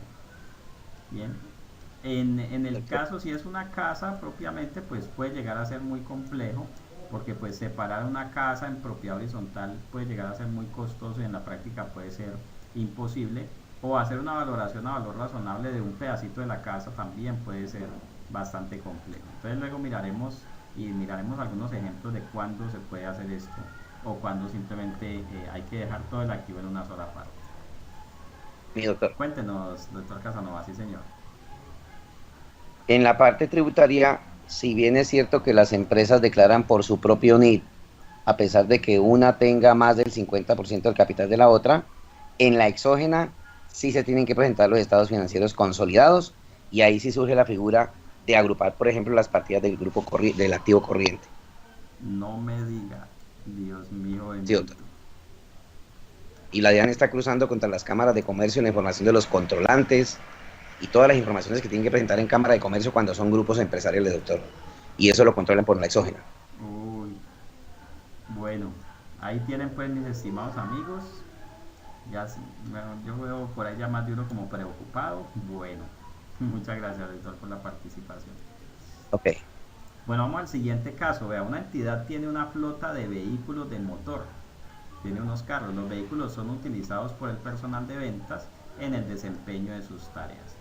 Bueno, este sí es muy clásico, muy sencillo. Estos son propiedades, planta y equipo, claro que sí. Son activos de naturaleza física, son tangibles. Además, oiga, doctor Casanova, ahí le salió una consultoría. ¿Cómo hago eso? Pregunta John Belandia. Ahí ya le salió su consultoría. Ah, no, usted toma la información financiera y comienza a hacer el consolidado. De las, fueran por ejemplo 2 empresas, toma todos los activos corrientes, los suma. Y eso es contable, eso no es fiscal. Entonces todo lo contable lo reporta en la exógena, en los códigos que para tal efecto los tiene previsto la exógena. Doctor, pero hay que hacer el procedimiento de eliminación de partidas y saldos recíprocos, de operaciones intercompañía y todo eso. Todo lo que es el proceso de consolidación de los estados financieros, porque eso es contable. Y una vez tenga el consolidado contable, usted lo reporta en la exógena. Ah, interesante, interesante. Sí, doctor. Bueno, ahí tienen ya mis amigos para que se vayan a la conferencia de exógena del doctor Casanova, porque ay, vea, mejor dicho. Y si no, entonces en el crucero podemos hablar de eso, ¿cierto, doctor Casanova? No, y otra cosa, doctor, cuando por ejemplo yo tenga más del 50% de una empresa, yo natural, comerciante, tengo más del 50% y yo tomo las decisiones, yo soy todo en esa empresa, entonces ahí hay grupo empresarial que es distinto del grupo económico. El grupo económico no reporta la exógena, pero cuando existe un caso como el que le menciono, que yo soy todo en la otra empresa porque yo dirijo, yo resuelvo, yo hago todo como dueño que soy, surge el grupo empresarial y ahí se va la información de la exógena y tiene que hacer consolidación en entorno NIF y una vez haya consolidado, reportan los códigos que para tal efecto tiene la exógena, doctor. Uy, doctor Casanova, hasta yo me acabé de preocupar. Esa era la idea, doctor. Bueno, esa es la idea, vea, para eso traje al doctor Casanova, para que me lo acabe de asustar. Bueno, pero bueno, muy bueno saber todo eso. Nos dice Jennifer, tengo un cliente que tiene una casa y ahí mismo vive, entonces ¿cómo la clasifica? Bueno, ahí hay un temita con las personas naturales, porque así como ocurre para efectos fiscales, pues las personas naturales tienen que hacer unos estados financieros que incluyan todos sus activos y que incluyan todas sus actividades, no solamente sus actividades empresariales. Entonces, si una persona natural tiene la casa, tiene el carro, tiene la bicicleta, tiene un caballo, pues todo eso son sus activos en sus estados financieros. A la final todos esos recursos le sirven para soportar sus obligaciones, son objeto de embargo en el caso de deudas y todo eso. Entonces los estados financieros de la persona natural incluyen absolutamente todo. Ahora, la casa de habitación pues cumple la definición de propiedad, planta y equipo, porque es un inmueble ocupado por el dueño. Entonces se presentará como propiedades, planta y equipo. ¿Qué les recomiendo y qué les he recomendado yo a las personas naturales y a los que tienen clientes personas naturales? Aunque sus estados financieros incluyen todo, yo les recomiendo que hagan en los estados financieros un anexo, unas notas pueden ser, o unos segundos estados financieros allí mismo, incluidos dentro de los completos, que presenten la información del negocio, ¿ok? Entonces hace un estado financiero que, por ejemplo en mi caso, estado financiero de Juan David Maya, iba a poner la casa, el carro, la bicicleta, todo lo que tengo, ¿okay? Hasta la cama, el anillo de bodas y todo eso. Y hago un anexo que dice estados financieros de Juan David Maya como unidad empresarial. Entonces allí pondría los honorarios que cobro, los costos en los que incurro, los activos que utilizo en esa operación, y esa información es muy útil para cuando alguien esté analizando mi información financiera. Por ejemplo, si alguien quisiera comprar una parte de mi operación, pues yo tendría allí la información disponible. Eso no lo dice la norma en ninguna parte, es simplemente una recomendación para que los estados financieros sean más útiles. Bueno, nos dice Jennifer, funciona tanto el negocio como la vivienda. Sí, señores, propiedad, planta y equipo. Doctor, Mi doctor. cuéntenos, doctor. Doctor, y ahora con la reforma tributaria hay que tener mucho cuidado porque la reforma tributaria ya para las naturales trajo una agrupación muy precisa. Tiene que identificarse usted si está obligado a libros de contabilidad o si no está obligado a libros. Y dependiendo de lo uno o de lo otro va a tener un impacto tributario absolutamente distinto, doctor. Usted hablaba de libros de contabilidad en el caso de la natural. Eso es para la que lleva libros, pero la que no lleva libros de contabilidad, como no tiene reglas NIF, entonces en el estatuto hay reglas particulares para saber cómo se manejan cada una de las partidas del patrimonio, las deudas, los ingresos, los costos y los gastos. Increíble. Bueno, no, y si nos hablara el doctor Casanova de la cedulación de renta de personas naturales, Dios mío bendito, yo como que voy a regalar todo Así lo que es. tengo para no tener que presentar declaración de renta. Claro, doctor, porque mire que, por ejemplo, ya en el patrimonio bruto, no, como no hay NIF, entonces el estatuto lo dice, me lo declara el inmueble al costo. Si lo quiere reajustar, le hace el reajuste, o si lo quiere subir al valor de la valor catastral, porque los artículos 72 y 73 no desaparecieron. Y en materia de ingresos, la norma le dice, como no me lleva ingresos, al no llevar libros, los ingresos no me los lleva por NIF, entonces me cedula y utiliza cualquiera de las 6 cédulas. Increíble. Bueno, muchas gracias, doctor. Bueno, entonces el caso de Jennifer, el cliente que tiene la vivienda y allí mismo trabaja y vive es propiedad, planta y equipo. ¿Qué más tenemos por acá? Bueno, no hay más preguntas. Bueno, por aquí tenemos otro caso, fíjese, caso número 5. Una entidad posee un vehículo de motor para el negocio exclusivo y el uso privado del director financiero, o sea, de ustedes, ya. Sería un buen caso para que usted hable allá con el dueño de la empresa. Que compre un carro para el uso exclusivo del director financiero, que en este caso son ustedes. Pues ese vehículo es una propiedad, planta de equipo utilizada por el dueño, eso no tiene, digamos, no tiene ninguna arandela, simplemente en clasificación sigue siendo propiedades, planta y equipo. A ver, una entidad adquiere por un pago combinado un edificio existente y el interés de 80 años restantes en un derecho de uso de 100 años del terreno de donde se encuentra el edificio. La propiedad absoluta del terreno no es posible en esa jurisdicción. El edificio está ocupado por el personal administrativo de la entidad. Bueno, entonces este es un caso muy particular. Igual tenemos que estudiarlo, aunque no es muy usual que se presente en Colombia, ¿sí? Y nos dice lo siguiente, fíjese. Una entidad pagó y por ese pago recibió un edificio. El edificio es un bien, un activo tangible, ¿okay? Lo va a utilizar, listo. El edificio será ocupado por personal administrativo. El edificio es propiedad, planta y equipo. Pero además, el edificio está sobre un terreno, o sea, la casa en el aire que cantó Rafael Escalona no existe. Todas las casas, edificios están sobre un terreno. Pero aquí hay una condición especial y es que el terreno es, por ejemplo, del Estado y no es posible que se haga un traspaso de propiedad a nombre de la entidad. Sobre el terreno lo que se tiene es un derecho de uso por 100 años, de los cuales quedan 80. Entonces la entidad compra el edificio y obviamente tiene derecho a seguirlo utilizando por esos 80 años. Les voy a comentar lo siguiente. Resulta que en Israel existe algo que se llama el jubileo. No sé si han escuchado eso del año del jubileo. Y es una ley que, bueno, no sé si en la ley moderna de Israel existe, pero en la ley antigua de Israel, el año del jubileo, ¿qué significaba? El año del jubileo significaba que una vez cada 50 años, todas las tierras pasaban a ser posesión de sus propietarios originales o antiguos. Y esto era para conservar o para que las tierras fueran a perpetuidad de una tribu determinada. Eso es como decir que yo le vendo hoy mi casa y usted la compra, pero en el año del jubileo, en el año 50, usted me la tendría que devolver. Si faltan solamente 10 años para el jubileo, pues entonces el valor de mi casa va a ser mucho menor, porque a los 10 años me la tendría que devolver.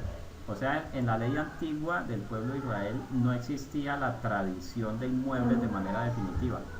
Siempre en el año del jubileo todos los inmuebles pasaban nuevamente a ser propiedad de sus dueños originales.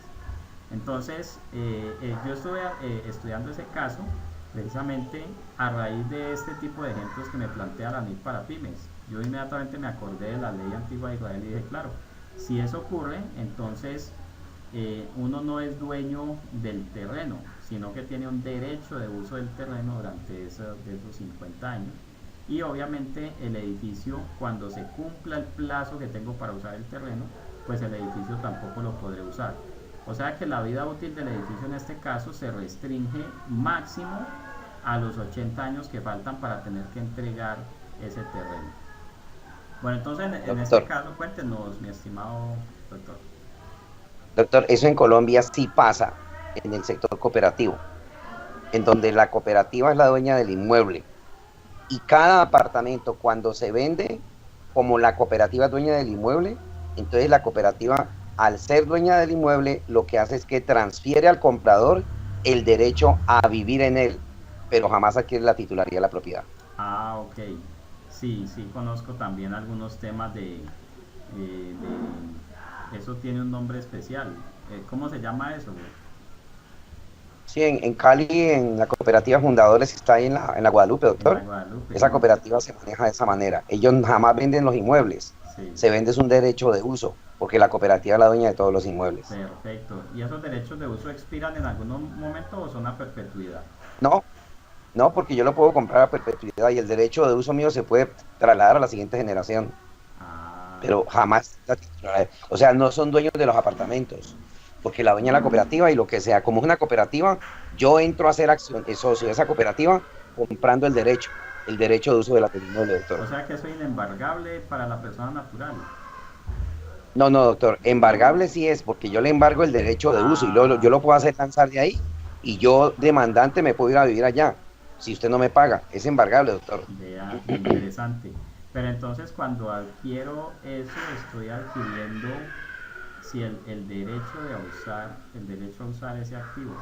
Interesante, voy a estudiar ese caso, porque en últimas es posible que por el principio de esencia sobre forma yo tenga que contabilizar eso como propiedad, planta y equipo, aunque lo que tenga es el derecho de uso. Es posible que aunque sea solo el derecho de uso, a la final se me convierta en propiedad, planta y equipo también.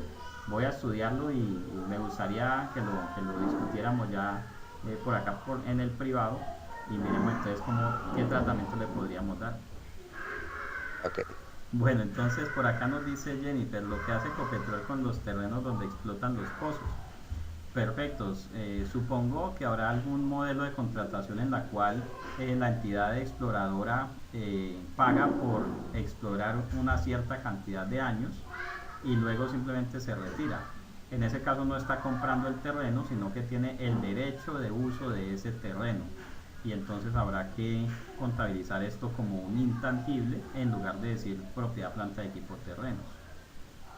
Nos dice Gloria, aquí en Acacía sucede un caso, los locales de la plaza de mercado no son de propiedad de cada comerciante, sino del municipio. Y no solamente allá, Gloria, eso también ocurre en Bogotá, en Corabasto, nos comentaron ese caso, hace poco que estoy asesorando una empresa, nos dicen que los locales de Corabasto son del municipio y simplemente alguien paga por el derecho de uso, o sea, le dice al que está ahí, quítese que me voy a hacer yo ahí, tenga, le doy 200 millones para que se quite y yo me hago aquí, pero le tiene que pagar arrendamiento al municipio. Entonces fíjese que en esos casos también lo que se obtiene es el derecho de uso, no se obtiene la propiedad del local, y ese derecho de uso se considera también un activo intangible. Pero bueno, es un tema bien interesante para discutirlo. hay que combinar allí también el tema de la vida útil, porque es posible que yo tenga solamente el derecho de uso, pero a la final, después de cierto tiempo, ya el activo se vuelve inservible o pierde su capacidad de generar beneficios. O sea que si yo consumí todos los beneficios del activo, aunque nunca fui el propietario, de todas maneras lo contabilizaría como propiedades, planta y equipo. Pero sí, en el caso de los locales de Corabastos, de las centrales de abastos, son más bien intangibles. Cuando uno dice estoy pagando por la prima o estoy pagando por el derecho de estar allí, por el crédito mercantil o por la prima comercial, ese es un intangible. Es lo mismo como cuando uno tiene un supermercado y entonces el dueño del local le dice desocúpeme el local. Uno le dice ojo, pero me tiene que pagar la prima, la acreditación del local comercial. Entonces ahí se va formando ese intangible. Pero sí, el caso que nos plantea Gloria es un intangible. Lo que paga el comerciante por poder trabajar allí no el arrendamiento, sino lo que pagó inicialmente para poderse instalar allí, se contabilizaría como un activo intangible. Bueno, ok, entonces en este caso lo que habría que hacer es el edificio que se adquirió se va a contabilizar como propiedad, planta y equipo con una vida útil de 80 años y el derecho de uso del terreno se va a clasificar como un activo intangible. Esto supongo que es lo que nos están diciendo acá. El precio de compra se divide entre el derecho de uso del terreno y el edificio sobre la base de los valores razonables relativos de los dos activos. El derecho de uso se contabiliza como arrendamiento operativo conforme a la sección 20, correcto, sí señor, eso genera un intangible, y el edificio como propiedades, planta y equipo conforme a la sección 17. Entonces lo que si pagó por ejemplo 100 millones por el edificio más el derecho de usar el terreno, tiene que valorar cuánto vale el edificio y cuánto vale el derecho de usar el terreno. Lo que vale el edificio lo llevará a propiedad, planta y equipo, y lo que vale el terreno lo llevará a un intangible que es un derecho de uso pagado de manera anticipada, que también lo va a llevar al gasto a lo largo de 80 años. Bien. Y bueno, y para que vamos finalizando, el párrafo 17.3 me dice: las propiedades, planta y equipo no incluyen los activos biológicos relacionados con actividades agrícolas. ¿Por qué? Porque tienen su propia categoría. La sección 34 nos dice son activos biológicos y se clasifican por separado. Ay, Leila me dice que no olvide su caso, pero ya lo olvidé, Leila. ¿Lo escribiste o vas a participar? Si quieres, prende el micrófono y nos comentas de una vez, por favor. Tan rápido me olvidó, profe. No me diga que el de las carcasas. No. Ya pasó. Ah, bueno. No, el cliente que tiene la casa y subdividió, entonces hizo local y atrás hizo otra oficina. Ah, bueno, perfecto. Ah, sí, es que como no hemos llegado allá, pero no se preocupe, digamos que ya. Ok, tranquilo. Lo que le puedo anticipar es eso. La norma me dice, en ese caso, lo que usted ocupa llévelo a propiedad, planta de equipo, y lo que usted alquila llévelo a propiedad de inversión. O sea, un pedacito de la casa aparece en una parte y otro pedacito en otra. Eso es lo que me dice la norma. Pero luego tendremos que mirar unos requerimientos adicionales, porque no es así como alegremente. Me dice, si el pedacito que tiene alquilado se puede medir a valor razonable, entonces sepárenlo. Si no, definitivamente lo deja todo como propiedad, planta y equipo. Bueno, entonces, los activos biológicos tienen su propia sección, por lo tanto, ningún activo biológico se llevará como propiedad, planta y equipo, siempre que esté relacionado con la actividad agrícola. Y los derechos mineros y reservas minerales, como petróleo, gas natural y recursos no renovables y similares, que también están en la sección 34. ¿Listo? Bueno, voy a hacer aquí esta aclaración de los activos biológicos. A ver, voy a poner este caso. Una entidad se dedica a la ganadería, tiene unos potreros y tiene 500 cabezas de ganado. Y entonces para la ganadería, para poder arriar el ganado, tiene unos caballos. O sea, salen en los caballos así con los lazos y todo, tipo vaquero. Todavía existe eso allá en los llanos, ¿cierto? ¿sí? Tipo vaquero pues con los lazos, y van a arriar el ganado. Pregunto, ¿los caballos son propiedad, planta y equipo, o los caballos se clasificarían como activos biológicos según la sección 34?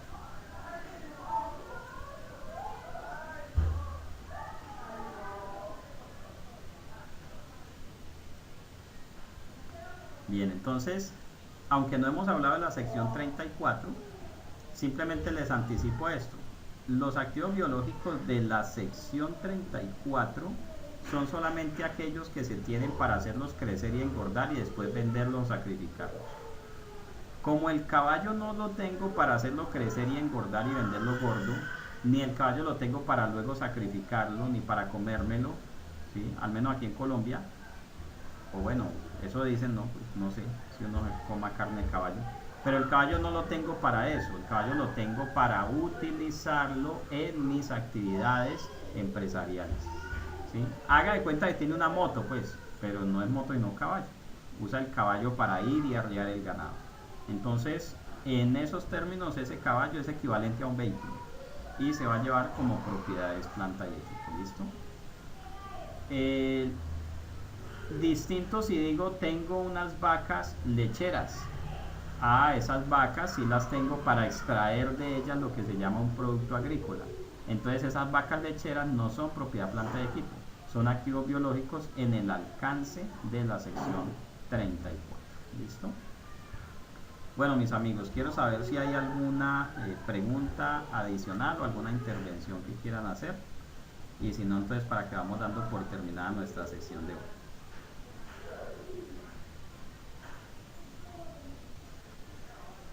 Bueno, entonces muchísimas gracias por haber estado conectados. Nos vemos de acuerdo con la programación, y le voy a pedir perdón, por favor perdóneme, colega Leila, creo que era usted la que nos decía que no fue el martes. Nos vemos la próxima semana el martes, porque voy a aprovechar que me cancelaron un evento que tenía en Bucaramanga, y adelantamos una sesión para no tenernos que extender hasta el mes de septiembre. Entonces nos vemos el próximo martes, dado que este lunes es festivo, ¿sí? Ok, entonces nos vemos el martes a las 6 de la tarde para que continuemos con esta interesante sección de propiedades, planta y equipo. Muchísimas gracias por estar conectados, que Dios me los bendiga.